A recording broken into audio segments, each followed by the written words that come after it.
Okay, so I've decided I want to read you guys the story of Macbeth to start. I may read some other stories, but this is favorite tales from Shakespeare. And I've decided to read it to you so we can do a little bit of a lesson on it, just to change things up, something I had thought about doing in class anyway.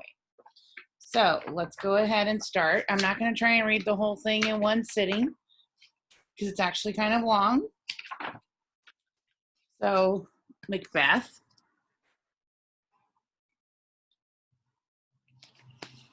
Okay. And this is the picture for the first one.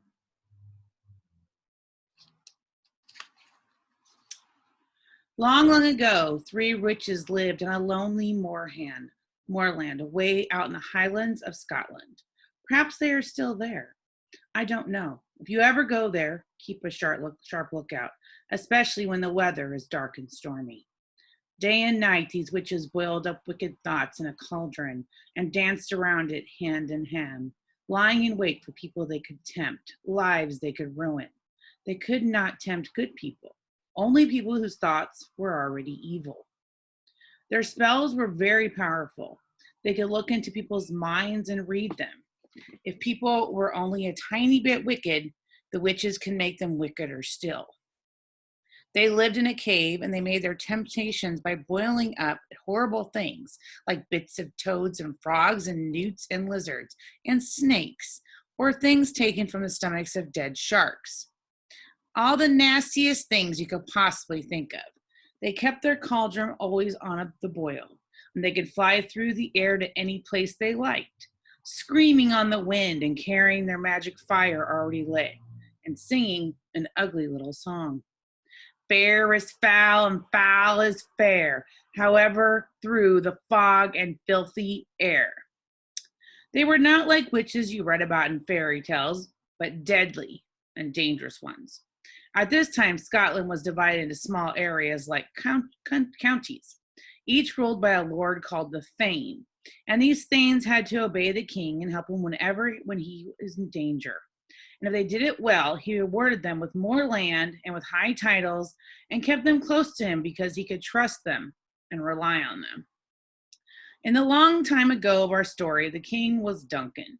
He was old and silver-haired, generous and wise and good. And he had two sons, Malcolm and Donalbain. And when he died, Malcolm would be king. And all the Thanes would swear to serve him just as faithfully as they had served Duncan. But one of the Thanes, named Macbeth, thought that when Duncan died, he and not Malcolm had right to be king. And his wife, Lady Macbeth, thought the name. In fact, she kept thought the same. In fact, she kept talking about it until he really began to believe it. Of course, it wasn't possible. Why, Duncan and his sons were still alive. But who knows? The chance might come. Some accident might befall them. At all events, the thought was there, inside Macbeth's head. If he could ever meet the witches, he was just the sort of person they could fasten upon. Someone whose mind was ready to receive and act upon the wicked thoughts they were brewing out there in the fog and filthy air of the moor. Picture for this page.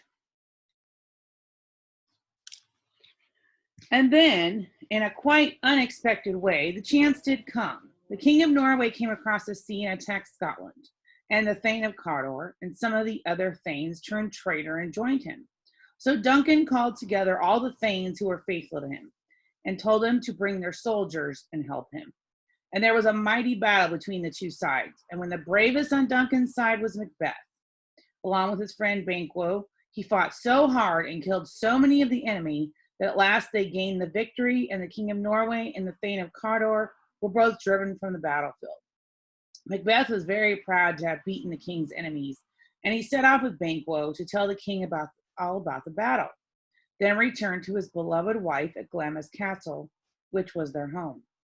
But the way lay across the wild and lonely moorland, and as they rode through the mist, weary and bloodstained, night came down with thunder and lightning. And with the night, the thought came back to Macbeth that somehow, by some means, he must become king. And he could not get it out of his mind.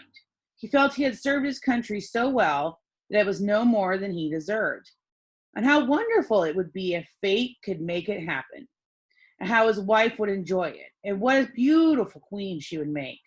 So Macbeth and Banquo rode on over the moor. Suddenly there came a flash of lightning, and there were the three witches right in their path, their ugly faces lit by the glow from their magic fire. Macbeth and Banquo reined in their horses sharply, almost riding the witches down. You can imagine how surprised they were when the three old hags hailed them.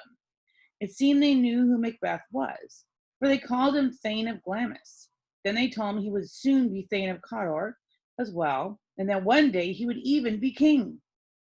How strange that these three ugly old women, crouched over their cauldron on the wild moorland, should know what had been going on inside his mind.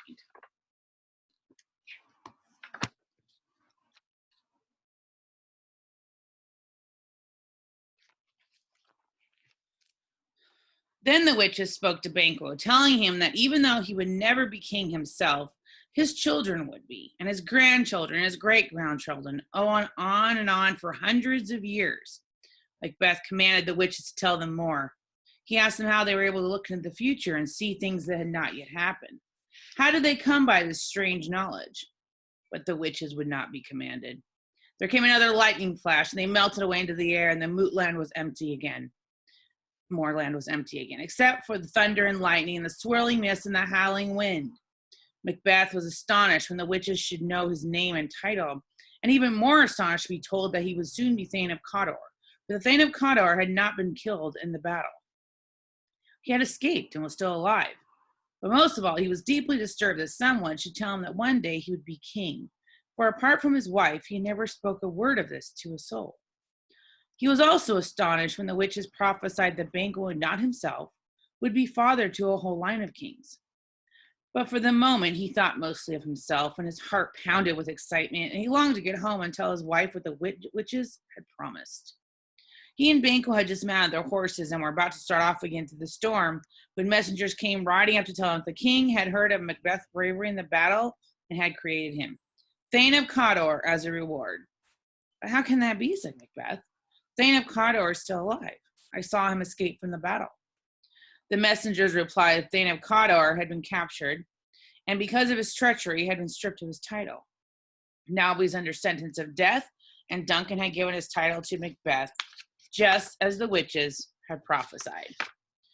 So I'm going to stop there for the first part. And here's what I want to know so far. I want to know about who are the characters so far and what is the setting.